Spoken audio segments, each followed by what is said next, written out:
요한계시록 6장 9절에서 마지막 17절까지 말씀 한 절씩 교독하도록 하겠습니다. 다섯째 인을 떼실 때에 내가 보니 하나님의 말씀과 그들이 가진 증거로 말미암아 죽임을 당한 영혼들이 제단 아래 있어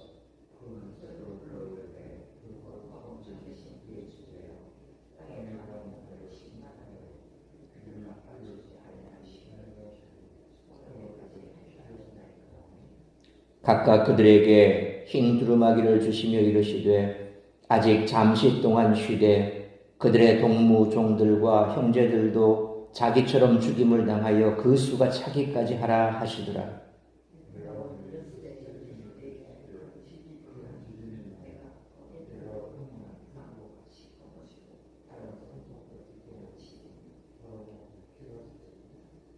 하늘의 별들이 무화과 나무가 대풍에 흔들려 서리건 열매가 떨어지는 것 같이 땅에 떨어지며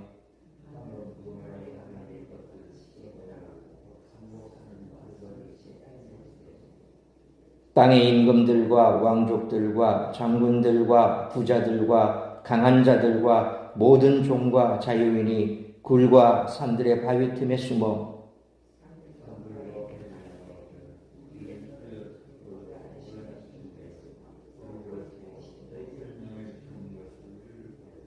17절 같이 읽습니다. 그들의 진노의 큰 날이 이르렀으니 누가 능히 서리요 하더라. 아멘. 어린 양이 처음 내 인을 떼시는 것으로 인해 내 말이 등장합니다. 이 말들은 전쟁과 기근과 사망을 가져왔습니다. 반면에 다섯째 인과 여섯째 인이 열리자 특정한 사람들이 등장합니다. 다섯째 인에서는 순교자들의 기도가, 여섯째 인에서는 악인들이 받는 고통이 나옵니다. 하늘 제단 아래 있는 순교자들은 하나님의 말씀을 증언하다 죽임을 당한 이들입니다. 요한도 1장 9절 말씀처럼 하나님의 말씀과 예수님을 증언하다 밤모섬에 갇혔고 20장 4절 말씀처럼 순교자들은 목베임을 당했습니다. 하나님은 시편 116편 15절 말씀처럼 성도들의 죽음을 귀하게 보십니다. 종말론적 사건들이 진행되는 와중에도 하나님의 관심은 핍박받는 종들에게 있습니다. 일곱인을 묘사하는 6장과 8장 사이의 7장에서 하나님의 인을 받은 14만 4천 그리고 구원받은 큰 무리가 등장하는 것도 같은 맥락에서 이해할 수 있습니다. 다섯째 인과 여섯째 인은 종말론적 고난의 두 종류를 극명하게 보여줍니다. 종말의 완성은 하나님의 말씀을 증언하다 죽임을 당하는 순교를 수반합니다. 순교자들을 박해한 악인들의 끔찍한 고난도 종말의 일부입니다. 죽음이 두려워 배교를 생각하는 이들은 죽음보다 더 힘든 여섯째 인의 고통을 보고 생각을 고쳐먹어야 한다는 것이죠. 그렇다면 자신들의 피를 갚아달라는 순교자들의 기도는 과연 타당할까요? 우리가 적어도 예수님께서 말씀하신 그 말씀을 생각하면 원수를 사랑하라. 그렇게 말씀하셨는데 아무리 우리가 순교를 당했다 하더라도 우리가 그 피를 갚아달라고 그 고통에 대해서 우리를 고통하게 준 그들을 징벌해달라고 벌해달라고 하는 과연 그 기도가 타당할까라는 생각이 얼핏 스칩니다. 성경은 하나님의 통치에 사랑과 공의가 공존함을 말합니다. 역사의 완성을 내다보는 요한계시록에서 최후의 심판은 특히 중요한 주제입니다. 새 예루살렘과 불못으로 양분되는 최후의 심판은 하나님의 정의를 반영합니다. 하나님은 거룩하고 참되시기에 심판하십니다. 만약 자신들의 피를 갚아달라는 순교자들의 기도가 문제가 된다면 최후의 심판 역시 문제가 되겠죠. 그래서 세상 사람들은 오해를 합니다. 사랑의 하나님이라고 얘기해놓고 심판을 얘기하니 그게 말이 맞냐? 앞뒤 말이 맞지 않지 않냐? 왜 사랑의 하나님이라고 얘기하면서 모든 민족을 다 구원하지 아니하고 택한 사람만 구원한다는 말이냐? 이게 말이 되냐? 세상 사람들은 그런 억지 논리를 주장합니다. 하나님은 사랑의 하나님이십니다. 분명히 맞습니다. 하나님은 사랑이시라. 이건 변하지 않는 진리입니다. 그러나 또 하나, 하나님은 공의의 하나님이십니다. 그 공의의 하나님을 나타내는 가장 극명한 표징이 뭡니까? 십자가 아닙니까? 하나님은 사랑이시지만 공의의 하나님이시기에 인간의 죄를 벌하셔야만 했습니다. 인간의 죄를 벌하셔야 하나님의 공의가 이루어지는 겁니다. 대충 적당히 넘어가는 게 아닙니다. 그래서 우리의 죄를 벌하시고 하나님의 사랑도 이루시기 위해서 하나님께서 생각하신 가장 훌륭한 방법이 바로 십자가죠. 우리의 죄를 대신해서 누군가가 벌을 받아야 되는 겁니다. 그 누군가가 누굽니까? 예수 그리스도십니다. 그래서 하나님은 그 십자가를 통해서 사랑도 이루셨고 공의도 이루셨습니다. 그래서 하나님께서는 그 십자가를 통해서 우리를 구원하신다 그랬습니다.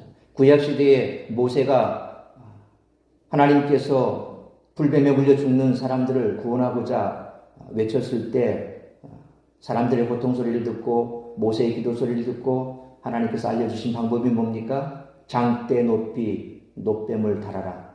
뱀의 형상을 달아라는 거죠. 그걸 쳐다보는 자는 다 살 것이다. 근데 사람들의 반응은 두 가지 아닙니까? 그거 본다고 우리가 살아날까라고 의심하는 사람, 혹은 그거 쳐다볼 여력조차도 없이 그냥 자기 상황에 묻혀서 아비규환으로 소리만 지르다가 죽는 사람, 또 한 사람은 그 말에 귀를 기울이고 쳐다본 사람. 구원은 그런 겁니다. 예수 그리스도를 통해서 하나님께서 십자가에 공의를 이루시고 사랑을 이루셨는데 믿는 자는 구원받는다고 했습니다. 근데 세상 사람들은 그런다고 구원받을까? 그런다고 천국 갈까? 아주 우습게 생각을 하죠. 믿어서 구원받는 그런 아주 허술하고 심플한 그런 방법, 그게 통할까? 하나님께서는 그렇게 말씀하셨습니다. 요한계시록에서는 하나님의 사랑을 얘기하지만 마지막 요한계시록에서 중요하게 포커스를 두는 것은 심판입니다.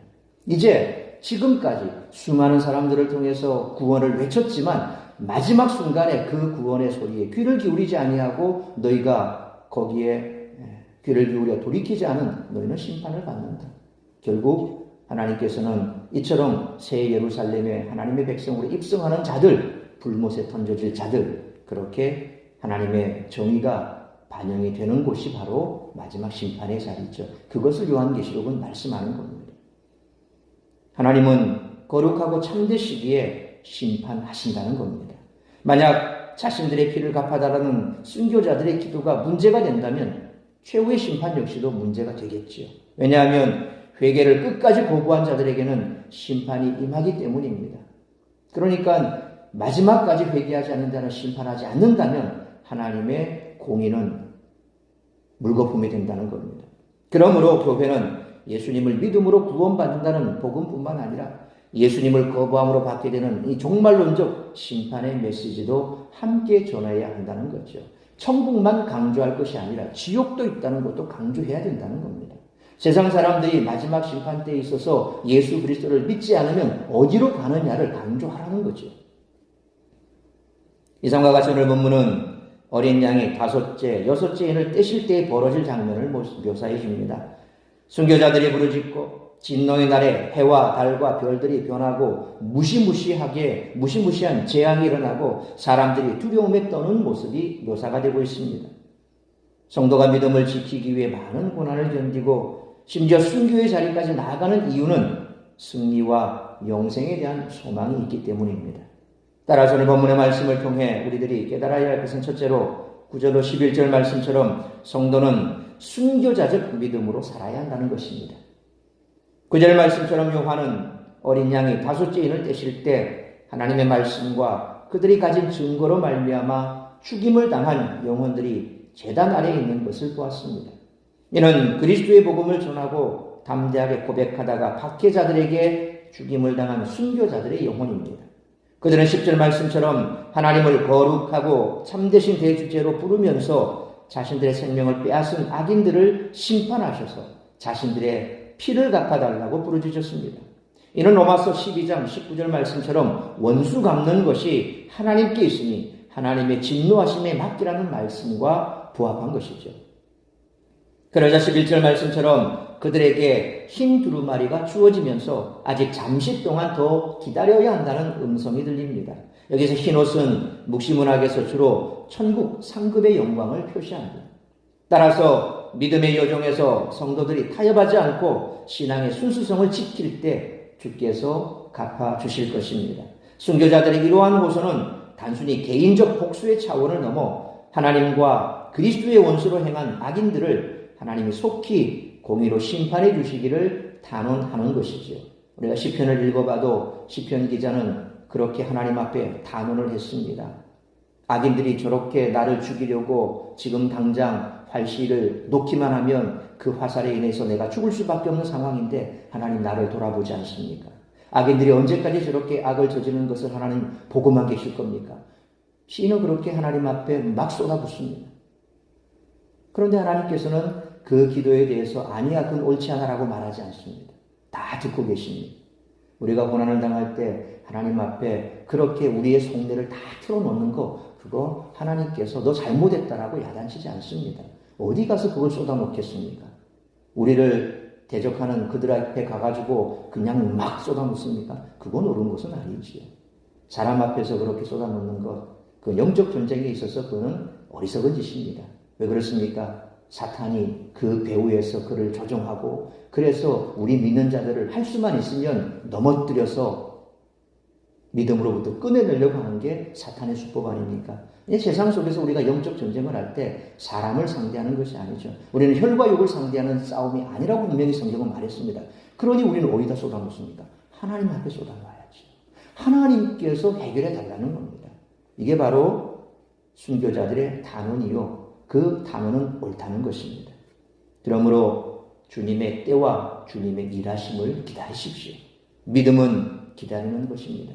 현실의 부조리함 속에서도 낙심하지 않고 하나님께서 역사를 주관하신 분이며 동시에 악인에게는 심판을, 의인에게는 상 주시는 이심을 믿는 것입니다. 이러한 순교자적 믿음으로 이 땅의 고난과 어려움은 잠시에 불과하며 하나님은 상 주시는 이심을 믿고 날마다 하늘로부터는 이길 힘을 얻었으니 하는 우리 모두가 되시기를 축원합니다. 두 번째로 12절로 17절 말씀처럼 주께서 약속하신 심판과 승리의 날이 반드시 임할 것이라는 것입니다. 12절 말씀처럼 요한은 어린 양이 6째인을 떼실 때 이미 성경에 예언되었던 우주적 종말의 징조들을 보았습니다. 그리고 에스겔 38장 19절로 20절 말씀처럼 땅에서는 큰 지진이 나고 이사야 13장 10절 그리고 요엘서 2장 10절 3장 15절 말씀처럼 해는 빛을 잃어 검게 변하고 달은 피같이 붉게 변합니다.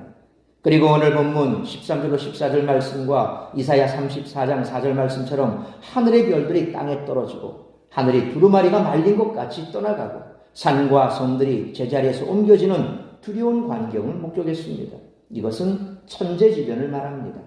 전면적인 것은 아닐지라도 부분적인 생태계 훼손을 가져올 것을 의미합니다. 오늘날도 보면 지각변동이 아주 심합니다. 지진이 자주 일어납니다. 우리나라도 한태평양 조산대에 있기 때문에 지금 우리나라는 지진에 괜찮다. 아닙니다. 경주 지진을 보십시오. 얼마나 큰 일들이 일어났습니까? 그러니까 이 땅속 밑에 있는 그 지각들이 조금만 틀어져 버려도 이 땅 위에서는 난리가 나는 거죠. 천재지변은 그렇게 나는 겁니다. 그런데 중요한 것은 그것 때문에 지구가 망한다? 인류가 멸망한다? 그건 아니라는 겁니다. 성경이 말하는 것은 천재지변은 그 전조라는 겁니다. 하나님의 심판이 있을 예수 그리스도께서 이 땅에 오셔서 이 땅을 심판하실 전조죠. 그러니까 전조가 보여지면 주님 오실 날이 더 가까웠고 그러면 어떻게 해야 됩니까? 우리가 산속으로 들어가 숨어야 됩니까? 우리는 그냥 우리 할 일을 하면 됩니다. 우리의 믿음을 더 다잡아야 된다는 거죠. 믿음에서 떠나가지 않기 위해서, 흔들리지 않기 위해서 말씀에 집중하고 그리고 기도에 집중하고 내 삶의 자리는 하나님이 붙들고 있기 때문에 이 믿음은 산이 변하여 바다가 된다 할지라도 내 믿음은 변하지 않을 것이다. 내 믿음의 현주소를 돌아보라는 것입니다. 이게 성경이 말하는 겁니다. 이어지는 15절로 17절은 이러한 심판의 때에 세상 사람들이 보이는 반응입니다. 15절과 이사야 2장 10절로 12절 말씀처럼 땅의 임금과 유력자들이 굴과 산의 바위 틈에 숨으며 16절 말씀처럼 호세아 10장 8절 말씀처럼 산과 바위를 향해 자신들을 위해 떨어져 보좌인 주신의 얼굴과 그 어린 양의 진노에서 자신들을 가려달라고 호소합니다. 이 모든 광경은 하나님의 진노의 날이 임했음을 의미하는 것입니다. 진노의 큰 날이 이르렀으니 누가 능히서리요? 라는 17절 말씀은 하나님의 공의로운 심판 앞에서 공포에 질린 악인들의 탄식이라는 것입니다. 바로 이러한 광경이 순교자의 영혼이 하나님께 속히 이루어달라고 구했던 하나님의 진노의 심판이라는 것입니다. 악인들을 심판하시는 날은 그리스도 안에서 소망 가운데 인내하며 온갖 고난을 심지어 죽음까지도 감당했던 성도들이 궁극적으로 승리하는 날이죠. 그래서 마지막 심판의 때 악인들은 멸망의 날이요 우리는 승리의 날이라는 것입니다. 앞서 말씀드린 것처럼 우리는 그것 때문에 숨거나 도망가거나 할 이유가 없습니다. 하나님께서 우리의 생명을 취하시되 우리는 영생 가운데 들어갈 것이기 때문에 그렇습니다.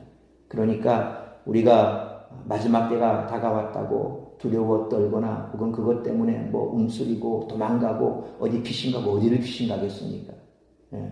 마지막 때가 되었다고 어디 피신갈 데가 어디 있습니까? 우리는 피신갈 이유가 없습니다.